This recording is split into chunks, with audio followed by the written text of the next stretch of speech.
Good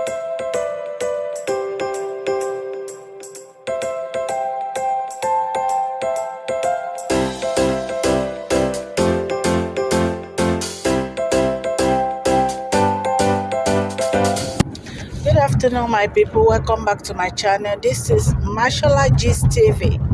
I am welcoming you back to my channel, my old and my new subscriber.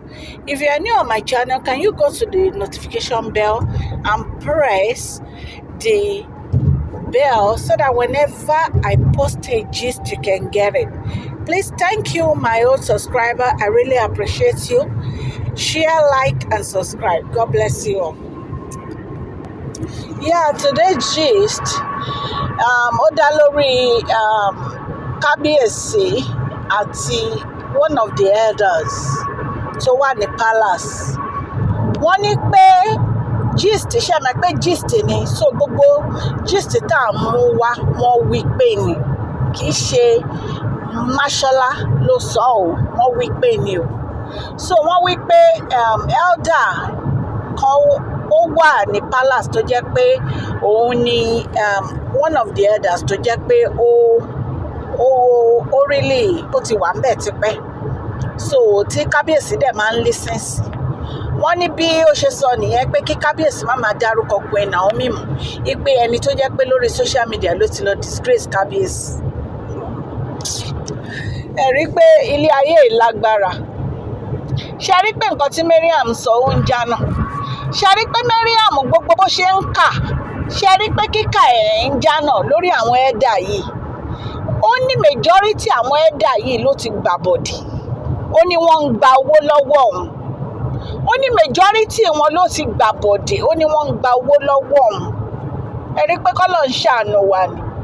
Òkè, nígbà tí ẹ̀dà yìí sọ pé kí kábíyèsí kó má dárúkọ Queen Naomi mọ́, ẹ jọ̀ọ́ ẹ ṣàánú mi o. Báwo lèèyàn ṣe ní dárúkọ ìyàwó ẹ̀ mọ́?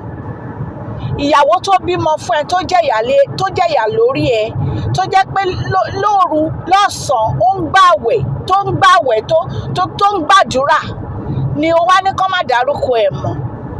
Ẹ rí, kọ́lọ̀ máa ṣọ́ wa ni o. Kábíyèsí, ẹ̀yin náà ti rójú ayé báyìí. Ẹ ti rí i pé ọ̀pọ̀ ló fẹ́ ni fọ́rọ̀, aráyé ò fẹ́ ni fọ́rọ̀ àforí ẹni. Ọmọ aráyé ò fẹ́ ni fọ́rọ̀ àforí ẹni. Ọ̀pọ̀ ló fẹ́ èèyàn tó yẹ pé wọn ò fẹ́yàn dénú, tó yẹ pé ìfẹ́ ojú ayé náà ní sí èèyàn. So kábíyèsí ẹ fèyí kọ́gbọ́n. Ẹ̀yin ní kẹ́ ẹ mọ bẹ́ẹ̀ ṣe máa ṣe pẹ̀lú àwọn elder yìí. Gbogbo àwọn tí ọ̀rọ̀ tí Mariam bá ń sọ tó bá ti ṣílé lórí, ẹ lé wọn dànù kábíyèsí. Ẹ má jẹ́ kí àwọn èèyàn burúkú, ẹ má jẹ́ kí wọ́n bá yín rúùlù ìjọba yín. Àwọn tí wọn ò bá dá nínú wọn, tó yẹ pé wọ́n ń gbowó, wọ́n ń ṣèkà, ẹ lé wọn dànù. Àwọn tó bá dá àwọn nìkan ni kẹ́ ẹ mú. Àwọn nìkan ni kẹ́ ẹ kó pọ̀ láti máa ṣèjọba yín. Kí Ọlọ́run Elédùmarè kó máa ṣàánú wa ni o. Ilé ayé yìí ó gbẹgẹ́ o. Ẹlòmíín wà tó yẹ pé nǹkan tó bá wá sí pálásì ẹni kó ba gbogbo bẹ̀ yẹn jẹ́, ṣùgbọ́n Ọlọ́run ò ní fún yín ṣe. Gbogbo nǹkan tí Mariam sọ, òótọ́ wà ń bẹ̀ o. Òótọ́ wà ń bẹ̀. Ó kàn jẹ́ pé òun gan ó ní tiẹ̀ lọ́wọ́ ni. Wọ́n plot òun náà síbẹ̀ ní ara àwọn oníṣẹ́ ibi náà lòun náà. So òun náà ní tiẹ̀ lọ́wọ́. Ọlọ́run ọba Elédùmarè á ṣàánú fún kábíyèsí. Á dẹ̀ ṣàánú fún Queen Naomi. Because ọ̀rọ̀ yìí lágbára.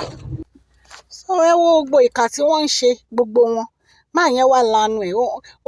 Mi ò ní sọ pé mi ò ní sọ̀rọ̀ burúkú sí elder, but nǹkan tí màá yẹn ṣe ò dáa.